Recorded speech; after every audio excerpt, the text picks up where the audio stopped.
Hi everyone, ఈరోజు tasty recipe Japanese lunch prepare చేసుకుందాము. దీనికోసం తయారీ విధానానికి వెళ్దాము. దీనికోసము 7 ఎగ్స్ తీసుకోవాలి. వాటిలో ఉల్లికాడలు చిన్నగా తరిగి వేసుకోవాలి. మిరియాల పొడి, కొద్దిగా ఉప్పు, కొద్దిగా కొత్తిమీర,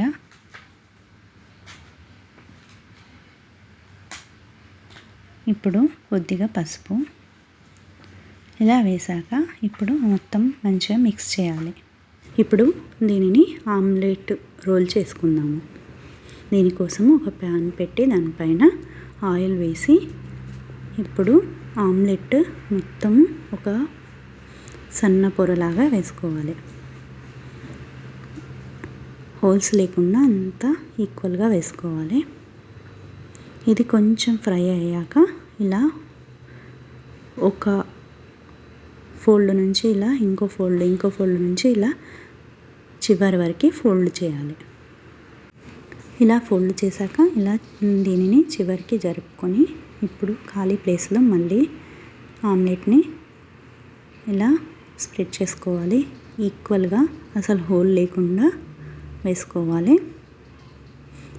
ఇప్పుడు ఇది కూడా కొంచెం ఫ్రై అయ్యాక ఇప్పుడు మనము ఫోల్డ్ చేసిన వైపు నుంచి మళ్ళీ ఫోల్డ్ చేసుకుంటూ రావాలి.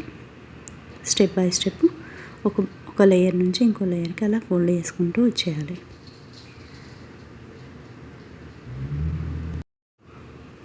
ఇలా చివరి వరకు ఫోల్డ్ చేశాక మళ్ళీ ఇంకోవైపు మళ్ళీ అలాగే ఆమ్లెట్ వేసుకోవాలి. ఇలా మనము వేసుకున్న దానికి అతుక్కునేలా వేసుకోవాలి. హోల్ లేకుండా మనం ఆమ్లెట్ మొత్తం వేసుకొని అది కూడా కొంచెం ఫ్రై అయ్యాక అప్పుడు ఫోల్డ్ చేసిన వైపు నుంచి మళ్ళీ ఫోల్డ్ చేసుకుంటూ రావాలి.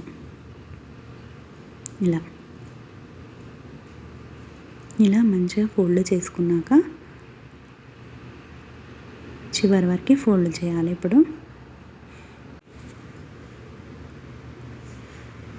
ఇలా చివరి వరకు ఫోల్డ్ చేశాక ఇటువైపు ఒక నిమిషము ఇలా ఫ్రై అవ్వనివ్వాలి. కొంచెం ప్రెస్ చేసుకుంటూ కొద్దిసేపు ఫ్రై అయ్యాక మళ్ళీ ఇంకో వైపుకి ఇలా తిప్పాలి. ఇప్పుడు ఇటువైపు కూడా ఒక నిమిషము ఇలా ఫ్రై అవ్వనివ్వాలి. తర్వాత ఇలా ప్లేట్లోకి తీసుకొని కట్ చేసుకోవాలి. అంతే, ఎంతో టేస్టీ ఆమ్లెట్ రోళ్ళు రెడీ. ఇప్పుడు మనము రైస్ బాల్స్ రెడీ చేసుకుందాము. రైస్ బాల్స్ ప్రిపేర్ చేయడానికి ఉడికించిన రైస్ కొంచెం గోరువెచ్చగా ఉన్నప్పుడే ఇలా ఒక కవర్లో వేసుకోవాలి. ఇలా కవర్లో ఒక హాఫ్ కప్పు వేసుకోవాలి. హాఫ్ కప్పు వరకు ఇందులో వేసుకున్నాక ఇందులో కొద్దిగా మనము ఉప్పుని వేసుకుంటాము. ఇలా ఉప్పు వేసుకున్నాక కొంచెం మంచిగా మిక్స్ చేసి ఇప్పుడు మనము దీనిని రోల్ లాగా ఇలా ఫోల్డ్ చేసుకోవాలి. ఒక బాల్ లాగా ఫోల్డ్ చేసుకోవాలి. ఇలా బాల్ లాగా ఫోల్డ్ చేసుకున్నాక చూడండి మంచిగా ప్రెస్ చేయాలి. ప్రెస్ చేసి అక్కడ పెట్టేసి మళ్ళీ ఇంకొక బాల్ తయారు చేసుకుందాము. ఈ బాల్కి మిగతా అన్నం అంతా ఇందులో వేసేసి సేమ్ సాల్ట్ అలాగే వేసి మిక్స్ చేసి మనము అలాగే సేమ్ బాల్ లాగా తయారు చేసుకుందాము. అంతే, ఇలా మనము ఫోల్డ్ చేసి కొంచెం గట్టిగా ప్రెస్ చేయాలి. ఇలా గట్టిగా ప్రెస్ చేసి ఫోల్డ్ చేసి కాసేపు ఇలా పక్కన పెట్టుకోవాలి. ఇప్పుడు వీటిని ఒక ప్యాన్లో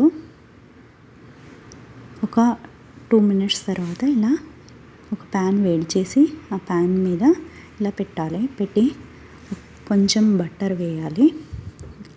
ఇలా బట్టర్ వేసి ఒకవైపు ఫ్రై అయ్యాక ఇంకోవైపుకి ఇలా తిప్పాలి. ఇలా కొంచెం తిప్పాక ఇప్పుడు సోయా సాస్ వేయాలి. సోయా సాస్ వేసాక మళ్ళీ ఇంకోవైపుకి తిప్పాలి. ఇలా ఇంకోవైపుకి తిప్పాక మళ్ళీ కొంచెం సోయా సాస్ వేసుకోవాలి. అంతే, టేస్టీ రైస్ బాల్స్ రెడీ. చూడండి, ఎంతో tasty lunch recipe omelette roll with rice balls. ఇప్పుడు ఆమ్లెట్ రోల్ మనం మిసో సూప్లో ఇలా డిప్ చేసుకొని ఎంజాయ్ చేద్దాం. అంతే. ఈ మిసో సూప్ని నెక్స్ట్ రెసిపీలో మీకు చూపిస్తాను. Thank you for watching. నా వీడియో మీకు నచ్చితే లైక్ చేయండి, షేర్ చేయండి, సబ్స్క్రైబ్ చేయండి. పక్కనే ఉన్న బెల్ సింబల్ని క్లిక్ చేస్తే నా వీడియో నోటిఫికేషన్ మీకు ఎప్పుడూ వస్తుంది.